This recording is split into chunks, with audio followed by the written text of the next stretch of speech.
Lando Norris na frente no treino livre 1 em Suzuka, Oscar Piastri na frente no treino livre 2. Yuki Tsunoda anda quase no mesmo décimo de Max Verstappen lá no Japão. Mas aí na segunda parte, Zack Hadjar e Liam Lawson dão o troco e a irmã menor Racing Bulls fica na frente da matriz com os dois carros. Jack Doohan acerta as barreiras na curva 1 com força, causando uma bandeira vermelha na segunda parte, que teve 4 interrupções. Chefões da Fórmula 1 em reuniões a portas fechadas discutindo uma encruzilhada para os próximos anos. O regulamento de motores, que parecia acertado, pode não estar tão certo mais assim. E nenhuma solução até o momento parece satisfazer a todos os envolvidos. Enfim, começou o carro na pista, política rolando nos bastidores,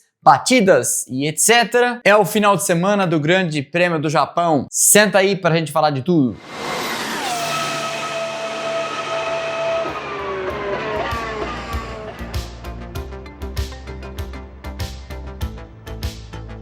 Mas antes, esse vídeo é patrocinado pela Zulipark, o Tinder da vaga de garagem, nossa parceira aqui, de quem você já deve ter ouvido falar. E se não ouviu falar, eu te conto. A Zuli é uma startup, uma plataforma que está revolucionando a forma de estacionar para os mensalistas e, do outro lado, para os donos de vagas de garagens ociosas. Imagine, por exemplo, que você tem um imóvel, uma sala comercial e não vai de carro trabalhar, não usa veículo particular, vai de transporte público, vai de trem, metrô e etc. Ou vai andando, ou faz home office. Você pode ter um espaço ocioso que pode colocar para gerar uma renda extra. Por outro lado, os motoristas que vão sempre para grandes locais de concentração de gente, como por exemplo, centros comerciais, o entorno de fóruns, hospitais, universidades e etc., precisam recorrente de estacionar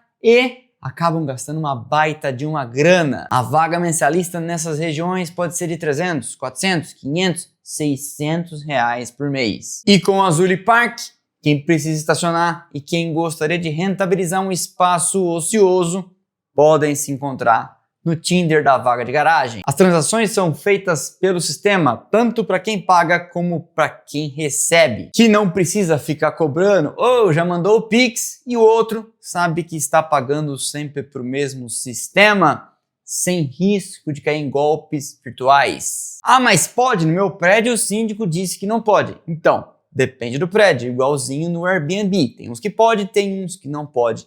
É importante ver se no seu pode, tanto para anunciar uma vaga como para estacionar. Portanto, acabando aqui, link na descrição e fixo também no primeiro comentário. Conheça a Zulipark para estacionar mais barato ou para fazer uma renda extra com um espaço de vaga ocioso que você pode ter e nunca ter pensado nisso. Beleza? Então é isso. Seguimos.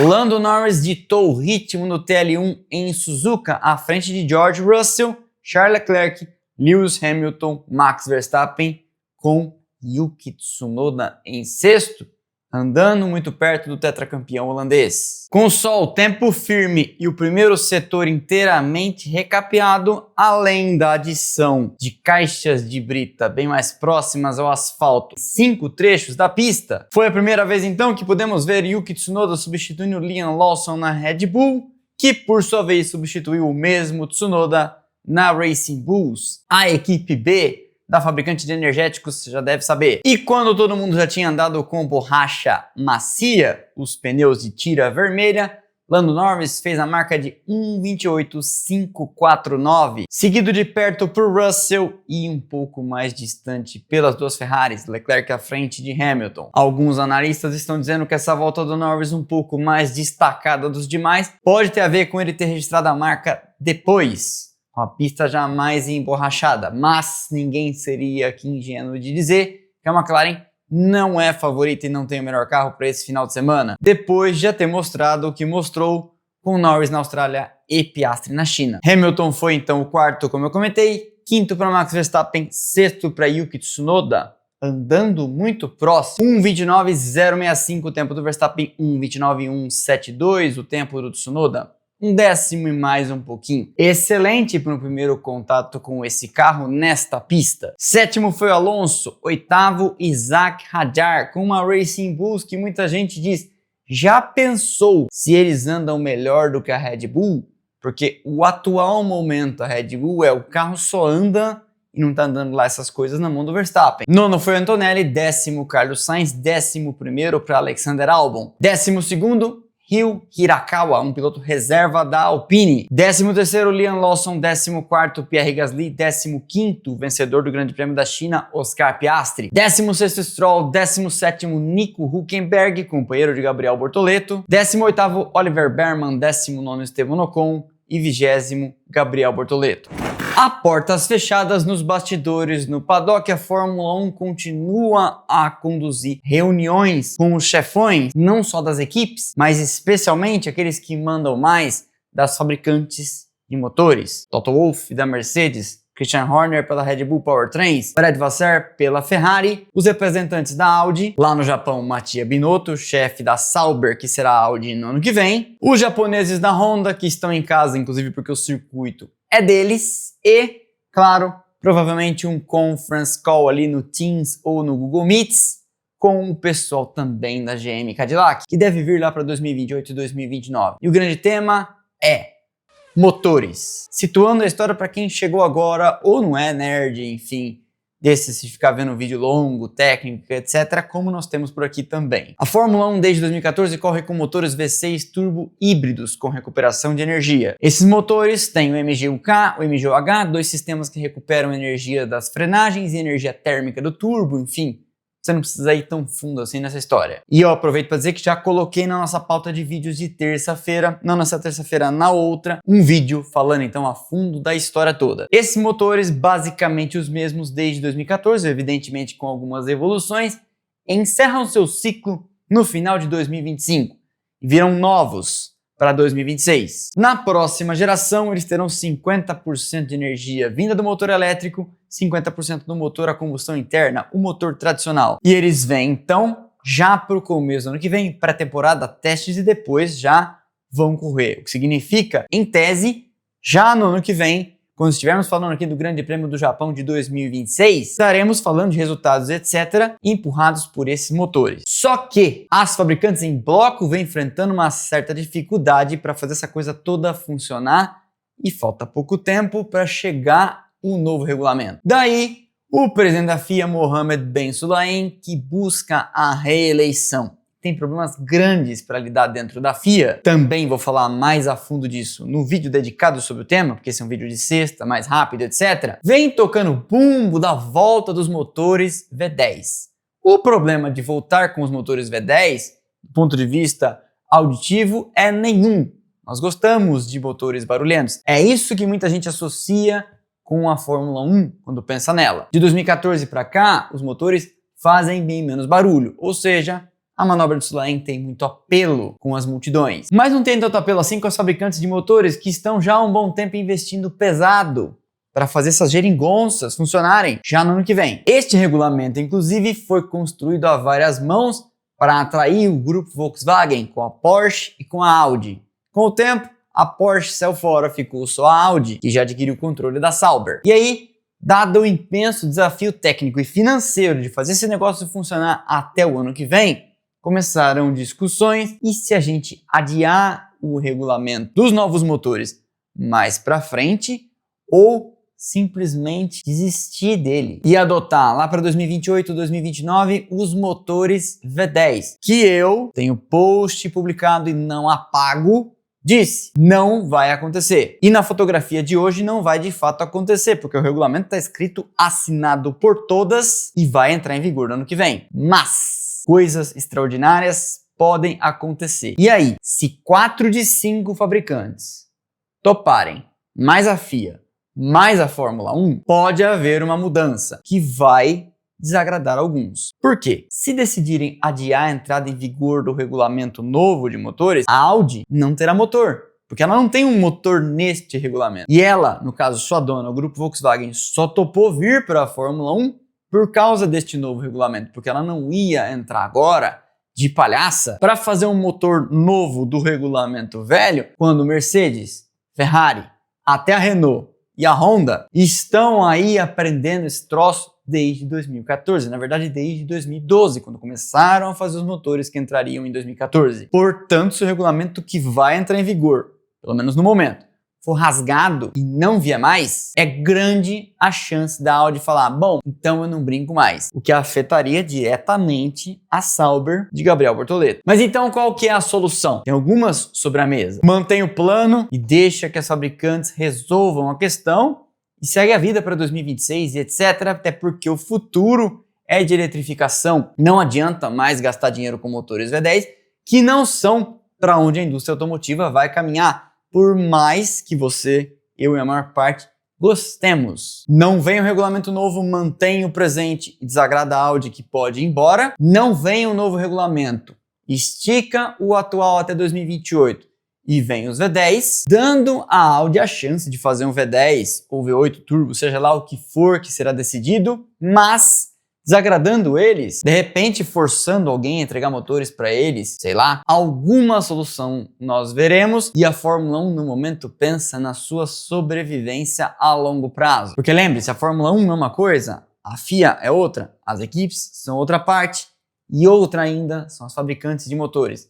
E hoje, a Fórmula 1 é muito dependente das fabricantes, que você sabe, grandes corporações não têm nenhum comprometimento com a causa do esporte, etc. E simplesmente, com resultados ruins financeiros, podem decidir ir embora. Então, aparentemente, a Fórmula 1 pensa no seguinte, pode ser que eu precise me comprometer com aquilo que é barato e tem apelo com o público, só finalmente teremos vez e voz, porque se a fabricante decidir ir embora, ela vai, mas pelo menos algo barato pode atrair as fabricantes independentes de propulsores, unidades de potência, como tinha no passado, Hart, Judge, Cosworth. Pois é, tudo isso a gente vai falar mais a fundo no vídeo, mas os ventos podem surpreendentemente estar mudando. O que vai acontecer? Não sabemos, até porque, como eu comentei, qualquer das soluções sobre a mesa, e são várias, eu vou falar a fundo disso no vídeo, vai desagradar alguém. É uma questão então de diálogo e entender se dá para ficar sem a Audi ou não.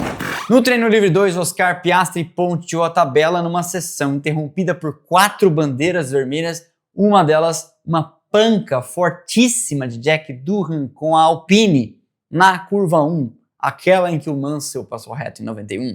Lembra? O ocorrido, nas palavras de Oliver Oakes, chefe da equipe, foi causado por um erro de julgamento, misjudgment, do piloto Jack Doohan na abertura do DRS. No caso, no fechamento, ele fez a curva 1 sem fechar. Ou seja, o DRS não fechou, como está dizendo na internet, sim, não fechou, mas a equipe, pelo menos, está colocando a culpa disso no piloto. Seria eles já tentando fritar o cara por causa do colapinto, que é reserva? Pode ser. Mas o fato é que a panca gloriosa danificou o chassi e eles estão tentando agora entender se dá para recuperar ou se terão que lançar mão de um terceiro chassi, um com Gasly, outro com o Doohan danificado, tem um reserva, e tentar deixar o carro pronto para o TL3 hoje às 11h30 da noite. Doohan está fora de perigo, foi levado ao centro médico para checagens de rotina, está em ordem, vai correr no final de semana se tiver carro, mas não tinha andado no TL1, porque a equipe, naquele esquema de ceder obrigatoriamente para um novato, tinha colocado o Ryu Hirakawa para andar. E aí, com menos de 10 minutos de sessão, panca e bandeira vermelha. 20 minutos de relógio correndo e pista fechada, o que significa que quando ela foi reaberta faltavam apenas 30, porque em treino livre a bandeira vermelha não interrompe a contagem, fez com que uma fila de carros se formasse na saída do pit lane, todo mundo tentando aproveitar o que desce do tempo que sobrava. Inclusive, Gabriel Bortoleto comentou, as interrupções dificultaram com que eles pudessem medir o desgaste dos pneus em sessões dos chamados long run, ou seja, várias voltas contínuas tentando entender como é o desgaste dos pneus com o acerto atual do carro. Com pouco tempo à disposição, cada equipe foi então na sua programação priorizando o que achava melhor, uns com macios, outros com pneus médios, o que pode explicar as Red Bull então que andaram lá em cima, depois andando tão lá atrás. Max Verstappen e Yuki Tsunoda atrás das Racing Bulls, tanto de Zac Hadjar como de Liam Lawson. Mas, 8 minutos depois da pista reaberta, Alonso, na curva 8 causou uma bandeira vermelha. Faltavam então 20 minutos quando a pista foi reaberta e aí não havia mais dúvida. Todo mundo colocou pneus macios para tentar simular voltas de classificação e entender o que serão as voltas rápidas, as flying laps, as voltas lançadas para amanhã. Mais alguns minutos e uma outra bandeira vermelha com a grama, veja bem, pegando fogo, combustão espontânea. Daí Oscar Piastri foi lá e fez 1:21.114, 0.049 mais rápido que a outra McLaren de Lando Norris. Mas você pensa que acabou? Não! Uma quarta bandeira vermelha apareceu com a grama novamente insistindo em pegar fogo sozinha. Isaac Hadjar ficou em terceiro, Lewis Hamilton em quarto, Liam Lawson em quinto, os dois de Racing Bulls. George Russell foi o sexto, Leclerc o sétimo, Max Verstappen o oitavo. Nono para Gasly, décimo para Carlos Sainz, 11º para Alexander Albon, 12º para Nico Hülkenberg. 13º para Gabriel Bortoleto, 3 décimos atrás de Hülkenberg, 1.2 da ponta, e depois Esteban Ocon. 15º Berman, 16º Antonelli, 17º Alonso, 18º Tsunoda, 19º Lance Stroll e 20º Jack Doohan, que deu apenas 4 voltas por causa da cacetada logo no começo. Hoje à noite, 23h30, temos o treino livre 3 e às 3 da manhã a classificação para o Grande Prêmio do Japão. E no domingo, às 2 da matina, a largada para a corrida lá em Suzuka, a terceira etapa do campeonato, mas eu espero vocês às 15, às 2, 1h45 da manhã, no nosso projeto de transmissão paralela em outro canal. Outro canal, pelo amor de Deus, é um trocadilho, uma brincadeira, porque é nesse canal, no Splash and Go, mas você tem outro canal para acompanhar.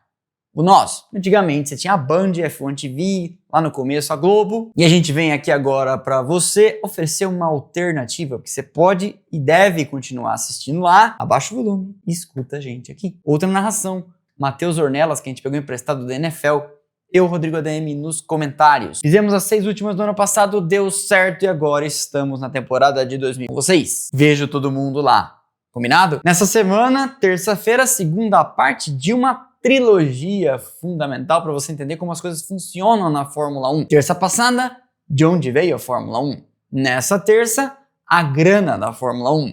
Já dando spoiler na semana que vem, como que a Liberty fez para a Fórmula 1 explodir. Mas pode acreditar, o vídeo não é chato, não é arenoso, não é difícil de entender. Olha os comentários, todo mundo fala, pô, tá bem explicado e etc. Cola na minha que você vai passar de ano. Na quarta pequena grande história de quando Eddie Jordan ofereceu sociedade na sua então nascente equipe de Fórmula 1, a Jordan, para Ayrton Senna. E a gente poderia ter tido uma dupla Senna-Barrichello em 94.